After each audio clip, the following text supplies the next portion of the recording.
मेसोजॉइक era बहुत पुराना जमाना था, जो 252 से 66 मिलियन साल पहले तक था। इसे अक्सर डायनासोर्स का युग कहा जाता है, क्योंकि ये अद्भुत जीव लगभग 200 मिलियन वर्षों तक पृथ्वी पर राज करते थे। मेसोजॉइक को 3 पीरियड्स में बांटा गया है: ट्रायसिक, जुरासिक और क्रिटेशियस। हर पीरियड में अलग अलग प्रजातियों का उदय और पतन हुआ, जिसका अंत उस नाटकीय विलुप्ति की घटना में हुआ जिसने डायनासोर्स को मिटा दिया।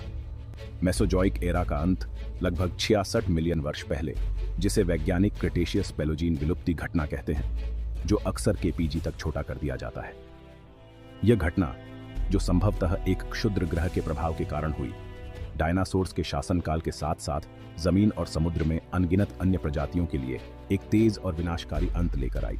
केपीजी विलुप्ति घटना पृथ्वी के इतिहास की सबसे महत्वपूर्ण घटनाओं में से एक है, न केवल अपनी विनाशकारी शक्ति के कारण, बल्कि जीवन के विकास पर पड़ने वाले प्रभाव के कारण भी।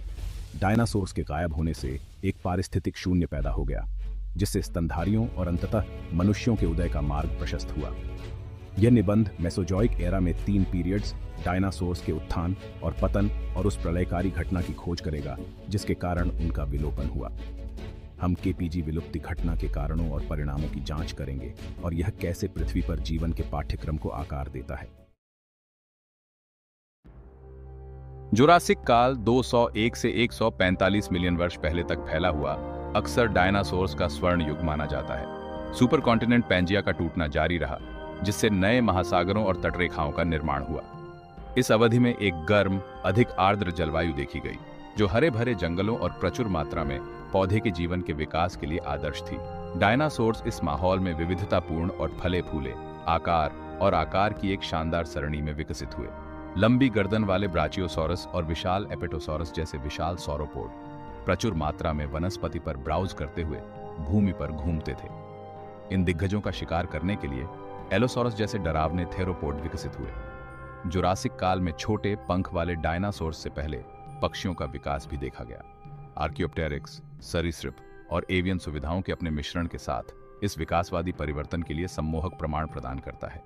आसमान में पेट्रोसॉर, डायनासोर्स से असंबंधित उड़ने वाले सरीसृप चमड़े के पंखों पर चढ़ते थे, कुछ विशाल आकार तक पहुंचते थे।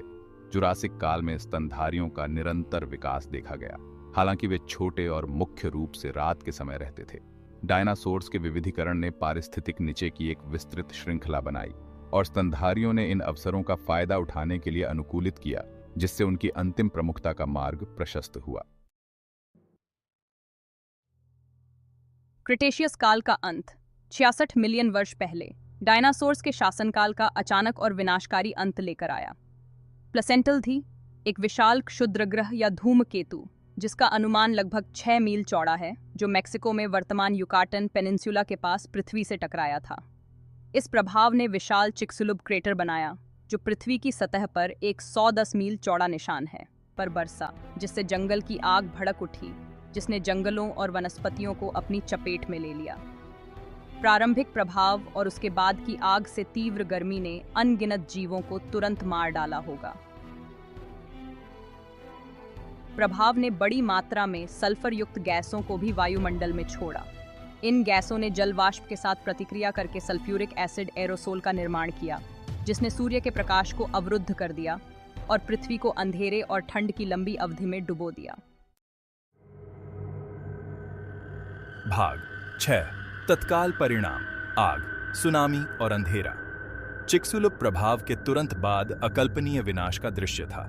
प्रभाव ने विनाशकारी घटनाओं की एक श्रृंखला शुरू कर दी, जिसने पृथ्वी की सतह को फिर से आकार दिया और ग्रह को अराजकता में डाल दिया। कल्पना कीजिए, यदि आप करेंगे तो प्रभाव का क्षण। प्रकाश की एक चकाचौंध 1000 सूर्यों से भी तेज आकाश को रोशन करती है।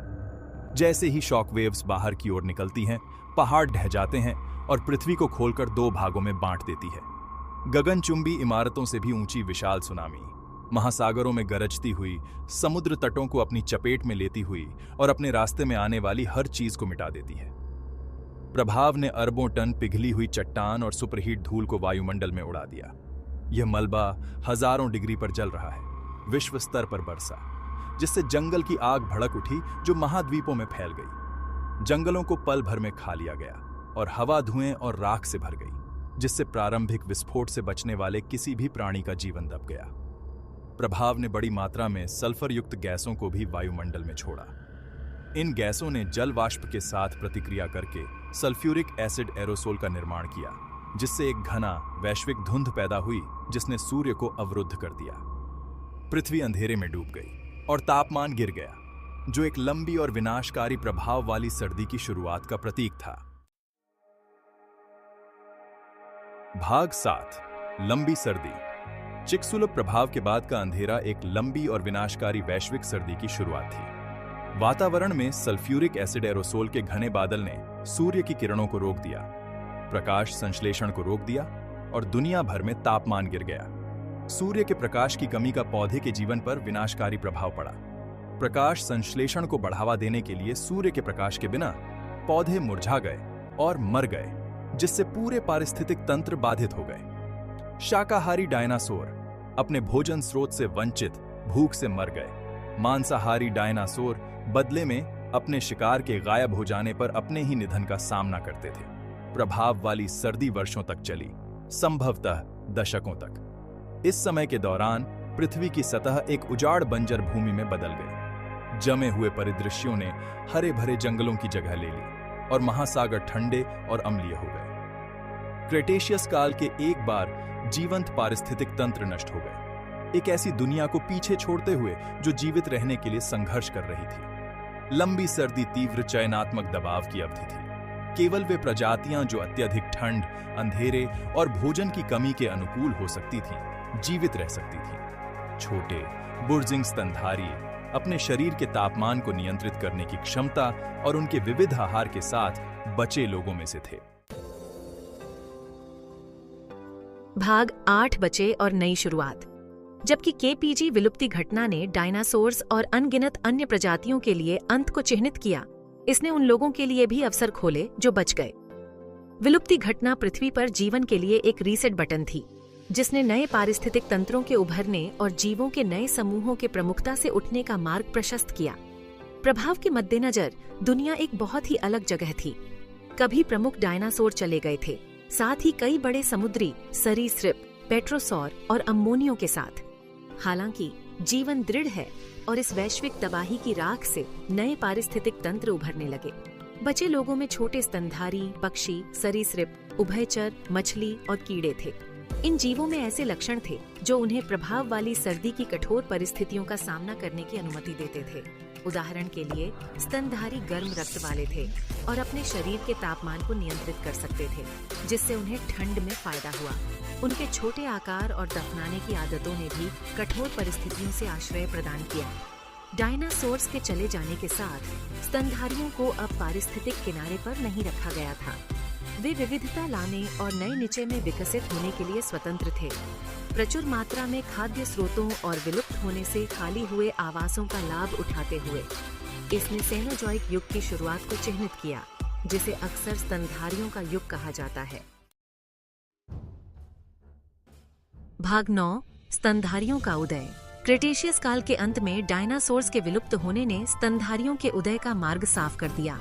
लाखों वर्षों तक स्तनधारी डायनासोर्स की छाया में रहे, छोटे, ज्यादातर निशाचर जीवों के रूप में पारिस्थितिक निचे पर कब्जा कर लिया।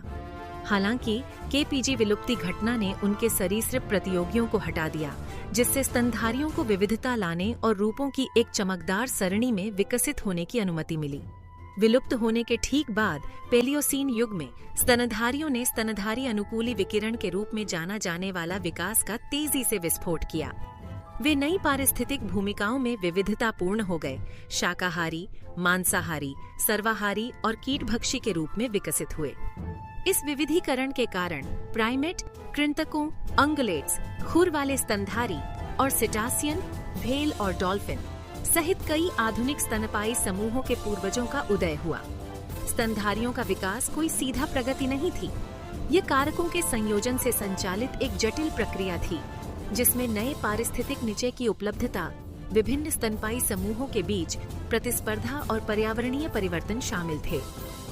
सेनोजॉइक युग में ग्लोबल वार्मिंग और ठंडीकरण, नई पर्वत श्रृंखलाओं के निर्माण और महाद्वीपों के स्थानांतरण की अवधि देखी गई। ये सभी स्तनधारियों के विकास और विविधीकरण को प्रभावित करते थे। लगभग 56 मिलियन वर्ष पहले योसीन युग तक स्तनधारी पृथ्वी पर प्रमुख भूमि वाले जानवर बन गए थे। वे प्राइमेट के छोटे धूसर जैसे पूर्वजों से लेकर विशाल शाकाहारी यूइंटाथेरिस तक, जो आकार में गैंडों को टक्कर देते थे, कई रूपों में विकसित हुए थे। आज हम जो अविश्वसनीय विविधता देखते हैं, उसके लिए स्तनधारियों के निरंतर विकास के लिए मंच तैयार किया गया था।